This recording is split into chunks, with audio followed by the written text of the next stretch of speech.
அன்புக்குரிய சகோதரர்களே, நல்ல உணவை நாம் சாப்பிட்றோமா இல்லையா? எத்தனையோ நபர்கள் உலகத்திலே எச்சில் இலையில் கிடைக்கக்கூடிய உணவு தான் அவர்களின் வயிற்று பசியை ஆற்றுகிற உணவு. உலகத்திலே பசியோடி ஒரு புறம் பார்த்தால் அதிகப்படியான டன் கணக்கிலே உணவு விரயமாகிறது. அதே மறுபுறம் பார்த்தால் ஒரு வேளை சாப்பாட்டுக்கு கூட உணவில்லாமல் பசியோடு இரவை கழிக்கக்கூடியவர்களுடைய பட்டியல் லட்சக்கணக்கில் கூடி இருக்கிறது. இப்போ நல்ல சாப்பாடெல்லாம் தர்றான், அதே மாதிரி நல்ல தண்ணியை குடிக்கிறோம், நமக்கு நினைக்கிற மாதிரி தண்ணி நமக்கு கிடைக்குது. அதே மாதிரி நம்முடைய உடல் உறுப்புகள்லாம் சலாமத்தாக இருக்குது. ஏதாவது அவயங்கள் துண்டாக இருக்கிறதா அல்லது இழப்பு ஏற்பட்டிருக்குதா? இல்லை, அல்ஹம்துலில்லாஹ், ஓரளவுக்கு உடல் உறுப்புகள் சலாமத்தாக இருக்குது. அதே மாதிரி நமக்கு அல்லாஹ் பெற்றோரை தந்திருக்கான். இவங்க தான் பெற்றோர், இவர் தான் அப்பா, இவர் தான் அம்மான்னு நமக்கு தெரியுது. உலகத்தில் எத்தனையோ பேர் தன்னை பெற்றவங்க யாருன்னே தெரியாது, அவங்களுக்கு தான் பிறந்த ஊர் என்னன்னு தெரியாது, நாடு என்னன்னு தெரியாது. அப்படியே நாடோடிகளாக வாழ்பவர்கள் உலகத்திலே உண்டு. அதே மாதிரி அல்லாஹ் தஆலா நமக்கு சந்ததிகளை தந்திருக்கிறான், பிள்ளைகளை தந்திருக்கிறான். எத்தனையோ பேர் பிள்ளை வேண்டும் என்ற ஏக்கத்தில் இருப்பவர்கள் உண்டு. அதே மாதிரி ரப்புல் ஆலமீன் அல்லாஹ் ஏதோ கொஞ்சம் நஞ்ச ஆரோக்கியத்தை நமக்கு வைத்திருக்கிறான். நிறைய பேருக்கு ஆரோக்கியம் ஃபுல்லாக இருக்குது, ஒரு சில பேருக்கு நெருக்கடிகள் இருக்கத்தான் செய்யுது. ஆனால் நீண்ட வருஷங்களாக பல்லாண்டு காலமாக படுக்கையில் கிடக்கக்கூடிய நிலையிலிருந்து அல்லாஹ் நம்மளை பாதுகாத்துட்டான். இது எல்லாத்துக்காகவும் நீ அல்லாஹுக்கு ஒரு நாளைக்கு எத்தனை அல்ஹம்துலில்லாஹ் சொல்லணும், எத்தனை தடவை அல்லாஹ்விற்கு நாம் நன்றி செலுத்த வேண்டும். அன்பு சகோதரர்களே, நன்றி செலுத்தியவர் நிச்சயமாக ஒரு காலம் அவருக்கு குறை வராது என்று குர்ஆன் சொல்கிறது. நீங்கள் உங்களுக்கு கொடுக்கப்பட்ட அருளுக்கு நீங்கள் நன்றி செலுத்தினால் நிச்சயமாக இன்னும் மேலே அதிகமாக தருவேன் உங்களுக்கு. ஒன்றும் இல்லைங்க, சாதாரணமாக பார்ப்போம். ஒரு நண்பர் தன்னுடைய மாமனார் நல்ல விலை உயர்ந்த வாட்ச், ரேடோ வாட்ச் வாங்கி கொடுத்தார். அதை போட்டு தன்னுடைய நண்பர்கிட்ட காட்டினார். இல்லையா, மாமனாருடைய அன்பளிப்பு எவ்வளோ தெரியுமா, 2.5 லட்சம் ஆகும் அப்படின்னாரு. அதை நினச்சி சந்தோஷப்பட்டு அதை வாங்கி கொடுத்த மாமனாருக்கு ரொம்ப மனப்பூர்வமான இதயத்திலிருந்து மகிழ்ச்சியையும் நன்றியையும் தெரிவித்து கொண்டார். இது ஒரு புறம்.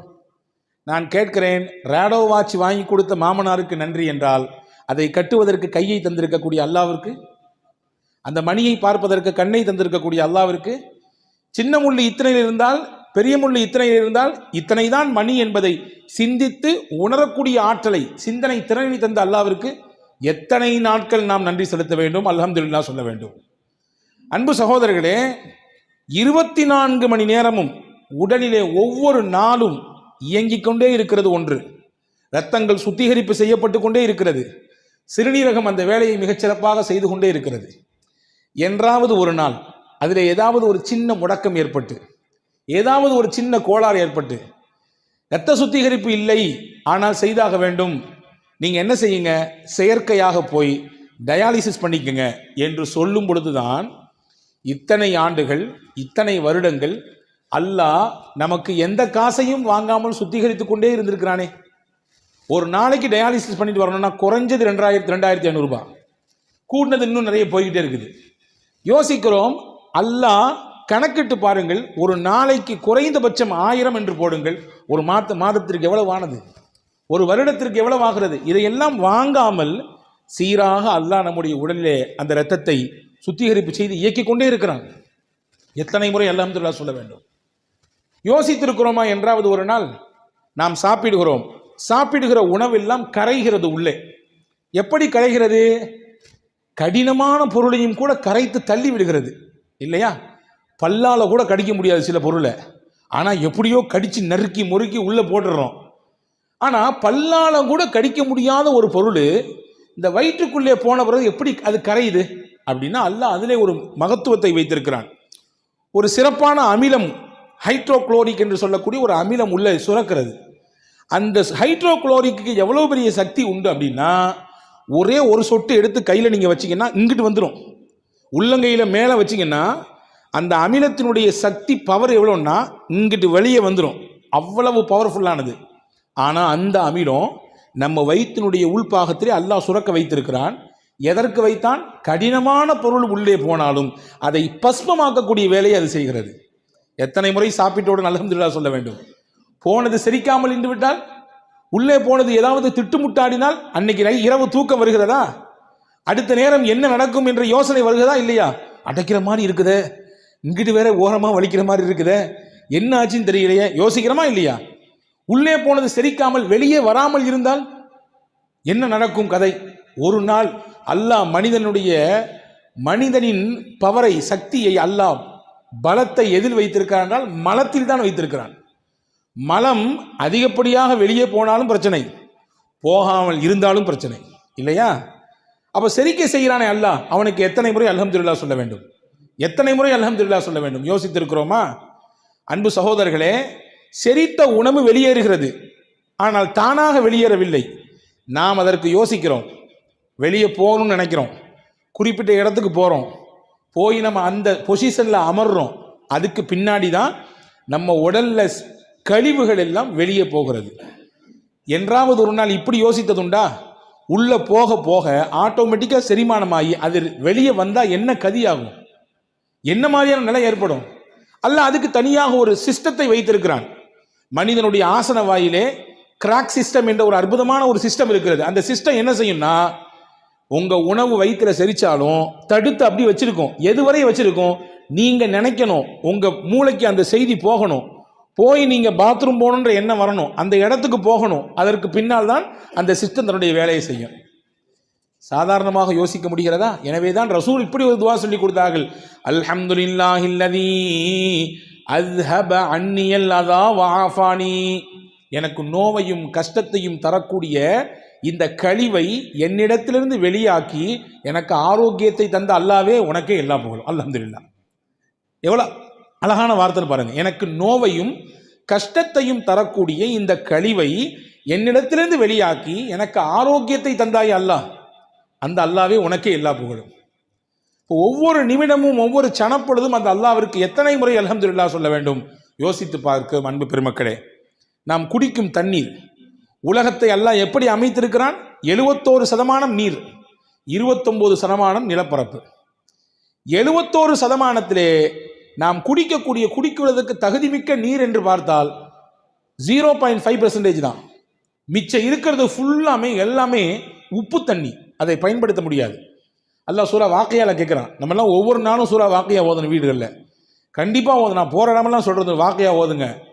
நிச்சயமாக எந்த வீடுகளிலே வாக்கையா சூரா ஓதப்படுதோ அந்த வீட்டுக்கு வறுமை வாசலுக்கே வராது. நாங்கள் சொல்லலாம், வீட்டுக்கு வாசலுக்கே வராது வறுமை. அல்லாஹ் அதில் கேட்கிறான், அஃபராயித்துமுல் மா அல்லதீ தஷ்ரபூன். நீங்க குடிக்கிறீங்களா அந்த தண்ணியை பார்க்கலையா? அன்தும் அன்ஸல்துமூஹு மினல் முஸ்னி அம் நஹ்னுல் முன்ஸினூன். மேகங்களுக்கு இடையிலிருந்து நீங்கள் அதை இறக்கி கொண்டு வருகிறீர்களா அல்லது நான் இறக்குகிறேனா? லவ் நஷாஉ ஜஅல்நாஹு உஜாஜன் ஃபலௌலா தஷ்குரூன். நாம் நினைத்தால் உங்கள் குடிக்கும் நீரையும் உப்பு நீராக மாற்ற முடியும். நீங்கள் குடிக்கும் நீரையும் உப்பு நீராக மாற்ற முடியும். எனவே நல்ல ஸ்வீட் வாட்டர் தர்றது அல்லாஹ் தானே. அந்த அல்லாவிற்கு அந்த தண்ணீரை குடித்து முடித்தவுடன் நாம் அல்ஹம்துலில்லாஹ் சொல்லுகிறோமா? யா அல்லாஹ், தாகத்தோடு இருந்தேன். ஹாரூன் ரஷீத் பாஷாவை பற்றி ஒரு செய்தி வருது.